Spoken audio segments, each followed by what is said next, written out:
It's a term used in combat sports, the pound-for-pound list. The idea is simple. If all fighters were competing at the exact same weight, who's the best? These types of debates, they can transfer perfectly over into Formula One. If all drivers were in the exact same car, who would win? And this question, well, it prompted the release of our first ever TSN pound-for-pound F1 drivers list.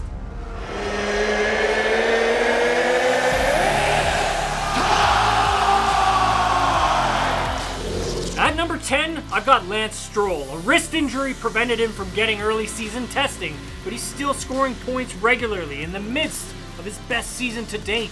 Number 9, Yuki Tsunoda. He may seem like a surprise entry, but the car is not good and Yuki still manages to flirt with points. Lando Norris finds himself at number 8, while there is a surprise entry at 7.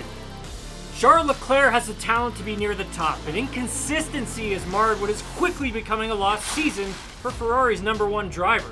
At number 6, Esteban Ocon. At times, Alpine is the 5th, maybe 4th best car on the grid, yet Ocon continues to punch well above his weight. No better proof than his podium finish in Monaco. Yeah, I just don't know what to say. I'm speechless. I'm on my cloud at the moment. Let's move to the top 5. At number 5, Carlos Sainz. Simply put, he's outperforming Leclerc in the same machinery.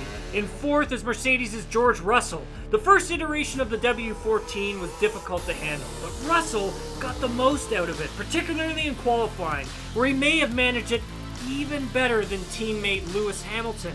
Number 3, the most decorated driver in F1 history. It's Lewis Hamilton. Hamilton is coming off a great showing in Spain, and as the car continues to improve, I expect we'll see the best of Lewis again.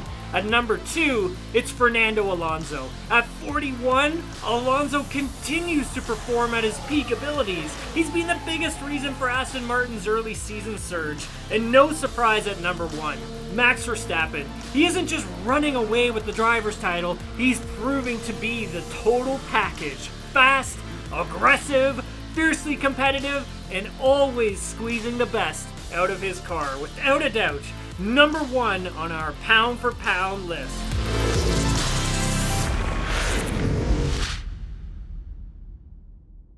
All right, Tim, let's go a little bit further into this list, starting at number 2. And I know you're laughing right here, because usually, yes, Lewis, my guy here. But 2 former teammates, Fernando Alonso and Lewis Hamilton. You have Fernando above him. Why the choice for this year?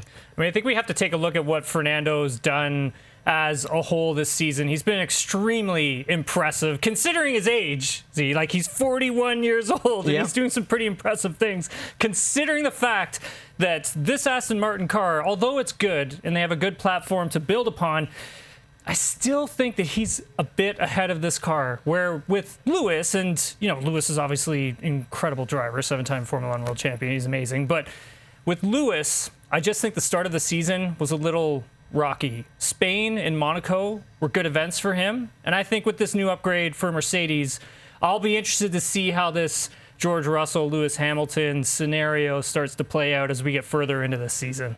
George did a fantastic job to come from 12th all the way to 3rd.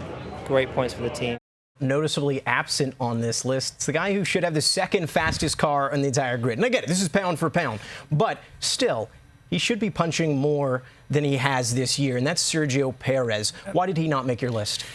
If I go back to the Miami Grand Prix, and coming into that, Sergio probably would have been in my top 5 for sure. And at that moment, I was probably saying, hey, this guy can battle for a championship.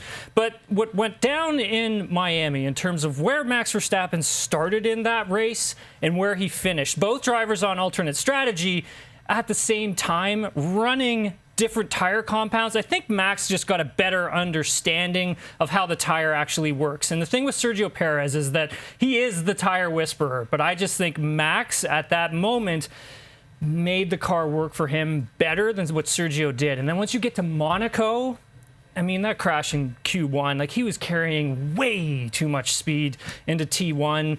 And for a driver of his experience and for a driver who's driven on the Monaco Grand Prix track as much as he has, I would have expected more from him from that race. It was a really difficult day out there, and everything that could have gone wrong went. This list could look all sorts of different depending on who made it, myself included there, but I won't include that. You're the expert here. But you had Lance Stroll in your 10th position there.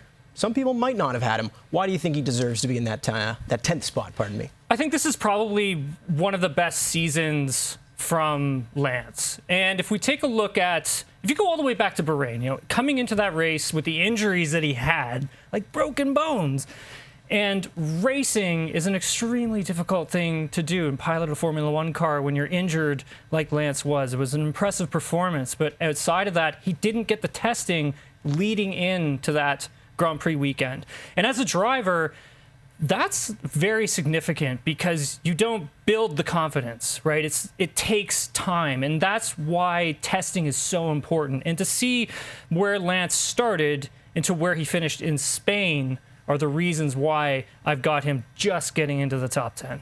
Well, before the Spanish Grand Prix, Lance Stroll had finished below Alonso in every single race of this season. Let's see if he can continue that form in Canada.